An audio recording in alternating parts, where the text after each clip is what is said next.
வெளியில் வந்தோடனே முதல்ல போகணுன்னு நினச்சது திருச்செந்தூர் முருகன் கோவிலுக்கு தான். நிறைய பேர் என்கிட்ட கேட்பாங்க, நீங்கள் பகுத்தறிவு பேசிங்க, முற்போக்காக இருக்கீங்க, அப்புறம் கோயில் போய் சாமிலாம் கும்பிடுறீங்களே, அதெல்லாம் என்ன கதை அப்படின்னு கேட்பாங்க. நான் ரொம்ப ஆழமாக நம்புறது என்னென்னா, எப்போயும் நேர்மறையாக இருக்கும்னு நினப்பேன். அதே போல் நம்பிக்கையை வேணும்னு நினப்பேன். யாரை நம்புறது? நம்மளை நம்பணும். எங்கே சிக்கலாயிரும்னா, நம்ம வெளியில் யாரை வேணால் சந்தேகப்படுவோம், அது பிரச்சனை கிடையாது. ஆனால் நம்ம நிறைய இடத்துல சந்தேகப்படுவோம்ல, அது ரொம்ப பெரிய சிக்கலை கொடுத்துரும்.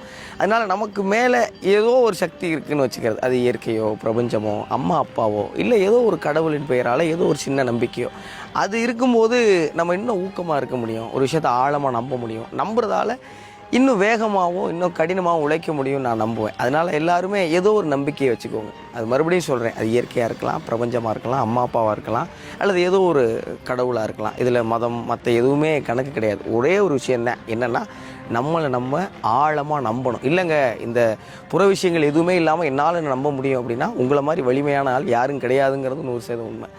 நம்புவோம், எல்லோரும் வெற்றி பெறுவோம். அப்புறம் அன்பு கொடுத்துக்கிட்டே இருக்கிற எல்லாருக்கும் ரொம்ப ரொம்ப நன்றி. ஏன்னா ஒவ்வொரு நாளும் உங்கள் அன்பில் நான் அப்படியே திகைச்சு போய்கிட்டு இருக்கேன். ரொம்ப ரொம்ப நன்றி.